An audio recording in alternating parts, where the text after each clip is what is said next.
section of the road to Vanderlin Island was rough and dusty. Our trailer gave up finally as the spring hanger snapped from the frame.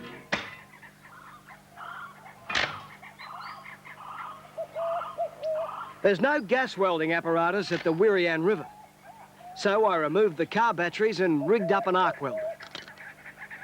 With a jumper lead, I connected the negative terminal to earth. And then the second batteries, positive terminal to negative. And the positive terminal to an electrode, which gave me 24 volts. I would also need some safety equipment. It not only worked, but worked well. From Vanderlin Island, about an hour's run from the mainland in the Quintracks, we went for the day to Little Vanderlin Island, another 10 minutes by boat. This region, like Cape Scott, is very much out of the way. There's no through traffic, and things run at their own speed. Vanderlin Island was the home of Steve Johnson, who lived there with his wife and small son. Now, my dad was a beach to mere fisherman. He started fishing here in 1910 and got shipwrecked, rebuilt a 30-footer out of the one that was wrecked, and he settled down here. I was born on Vanderlin Island in 1937. Now, beach to mere is one of the oldest industries in Australia. I was lucky enough to work a bit of that with my old man. This is the sea cucumber, or beach de mer, once the prize of the ancient traders. Came down here to collect and process here on Little Vanderlin Island. It was a source of protein. Most of it was sent to China when they took it back to the Celebes. The Macassans came down this way roughly about 400 years ago, could be more. No one has any record of exactly when they started to come down this way. And many of the Macassans perished on their long journey down this way. The islands are dotted with a few graves, but when Matthew Flinders came round here, he run into quite a fleet up round Groot Island somewhere. They came down here up until 1905, until the government put on restrictions and taxes and whatever on them, so there's never been any down this way since. Tino, this is the Macassan stones here where they boiled their trepang. Yeah, and they used to come down here to pick up beach de mer, bring them in and boil them up on these boiling rigs. They had pots set up in all these little sections. And over there is where they used to bury the trepang overnight to get the chalk off them. But here is a piece of cooking pot that you can see here, the top lip sort of turned out.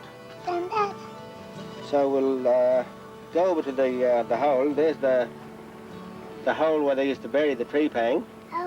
Yeah, leave it overnight here, and then they dig it up and then dry it in a smokehouse, or maybe just put them out in the sun. Tino, come here and I'll show you these tamarind trees.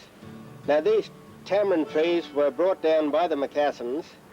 They used to use the tamarind beans for curing fish.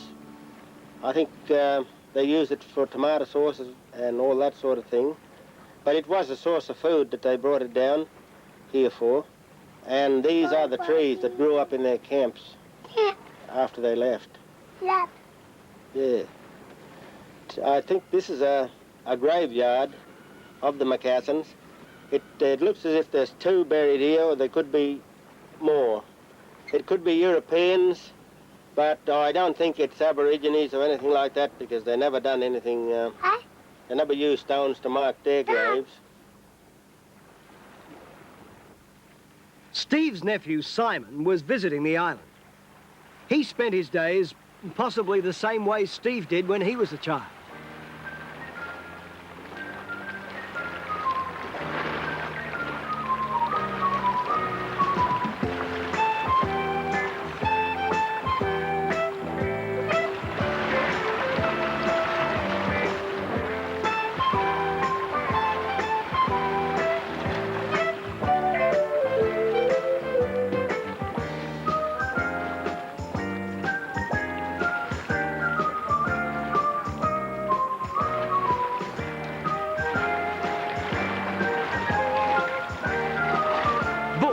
Steve's half-dingo dog, contributed to the day's hunting. He has a special skill, and he patiently waits to use it. While Simon carefully tried to get his hard-won crab off the spear, Buff was still hunting. You've got to watch out for Muddy's claws. They can easily bust a finger.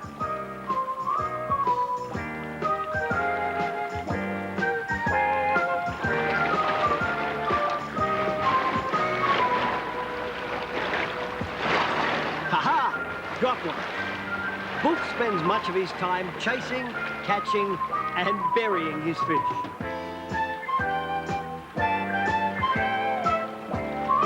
This is Buff's daily exercise. The shovel-nosed sharks come in close to shore to feed and are easy prey to a shark-eating dog.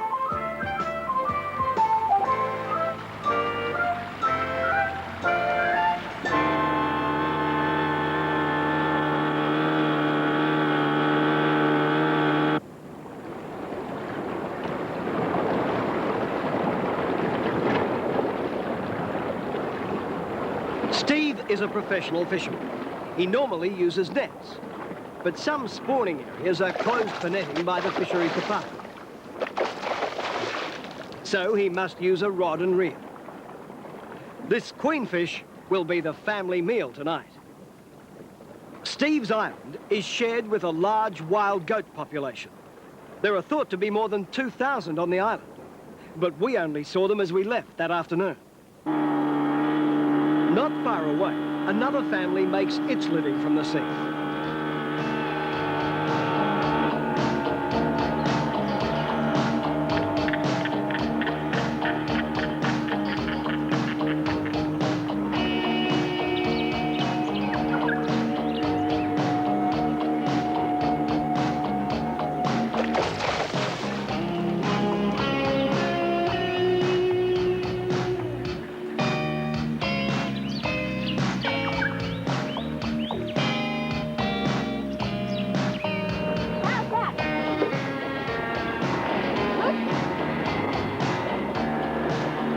Wright and his stepson, Clem, were harvesting last night's catch, mud crabs.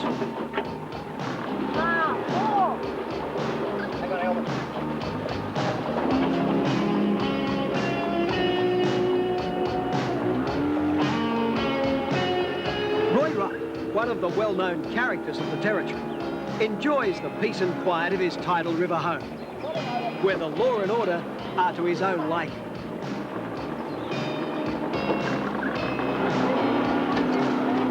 Clem's schooling is at Crab College.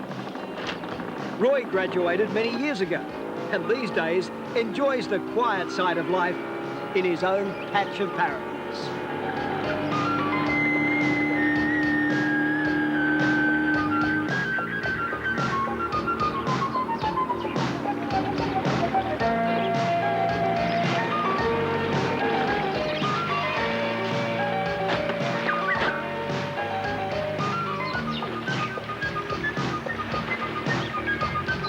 After capture, the crabs are cooked, boiled for about 20 minutes.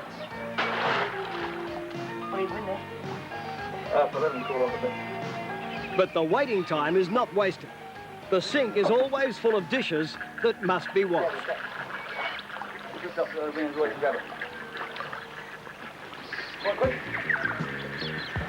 A snack can be enjoyed in the shade of the midday sun.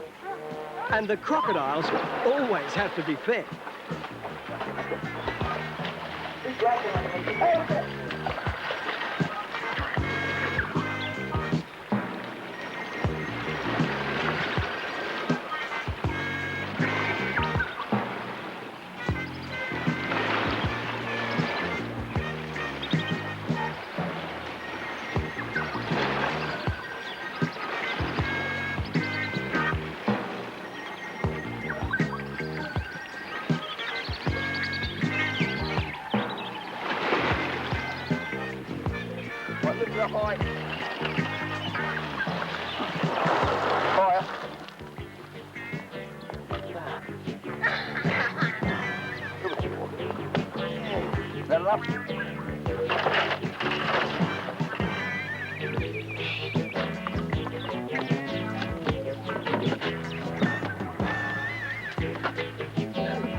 Jenny scrubs the crabs clean, and then they are packed for freezing.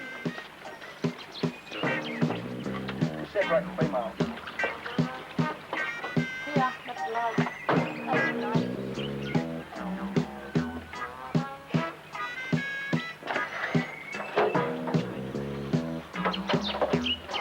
When the freezer fills up, Roy will drive the 1,000 kilometres to Darwin to sell his catch and return with supplies.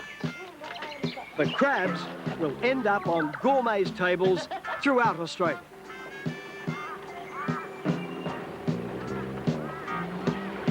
To get the best crab bait, Roy and Clem net mullet at the mouth of the river, usually at the change of the tide. The apprentice chops them and wires them ready for the afternoon run. That's perfect family. You got some big crab today.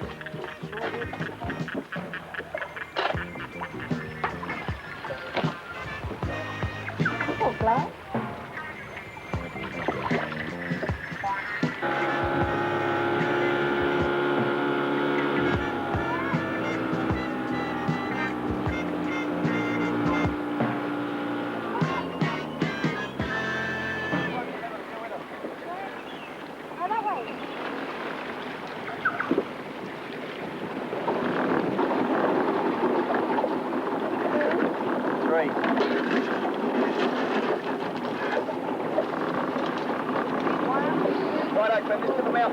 The bait is set for the crabs to enjoy that night. Hopefully, the catch will be good. It's not all hard work living on the river, and for variety, there's always a bit of fishing.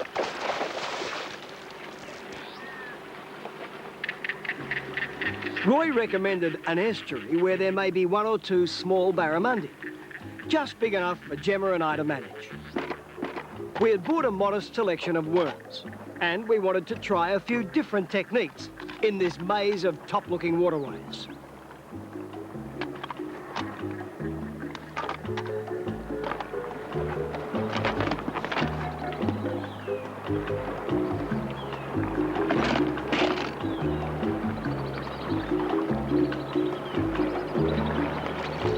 It was high tide, and we decided to try casting at the roots of the mangroves, as this is where the barramundi usually feed.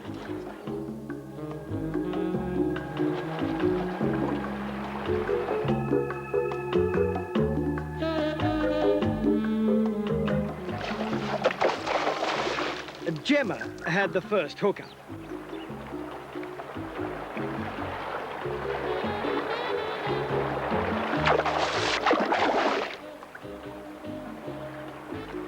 It put up a great fight.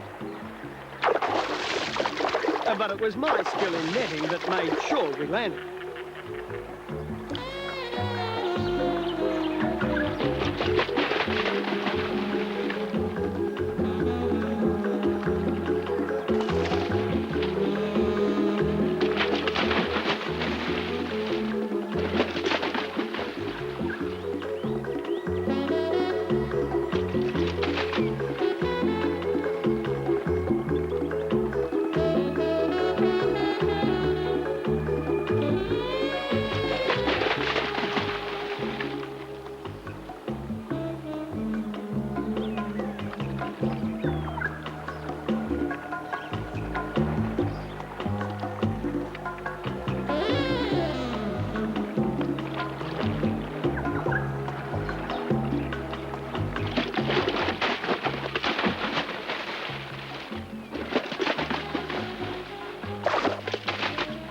My luck hadn't changed. This one just hooked. Gemma seems to have caught another. When the tide turned, we thought we would try trawl.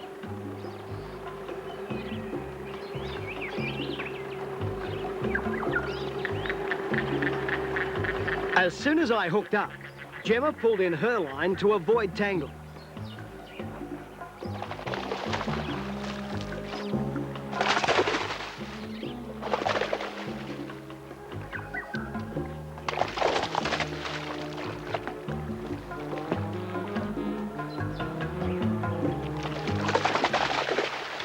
She took my rod, and when it got close, I used my skill again to net the catch.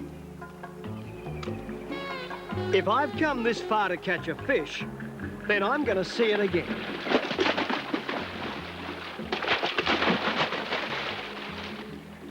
I hooked one, then Gemma hooked one.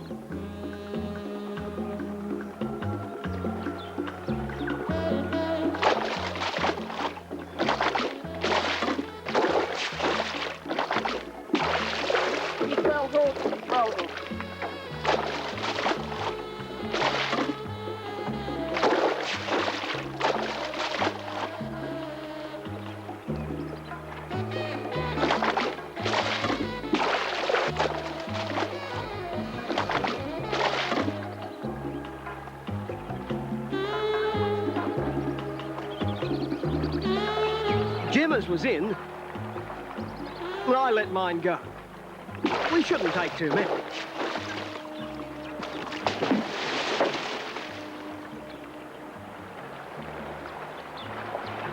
There were other hunters in this part of the water.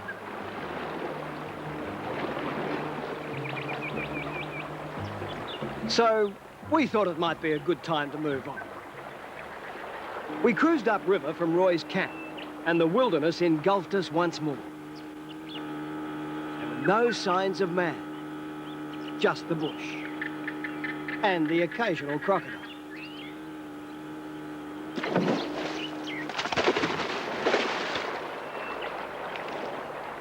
Gemma contributed another magnificent fish to the evening meal.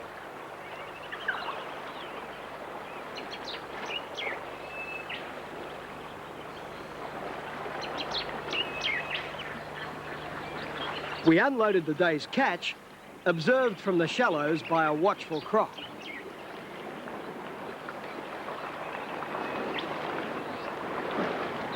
It had been a rough day.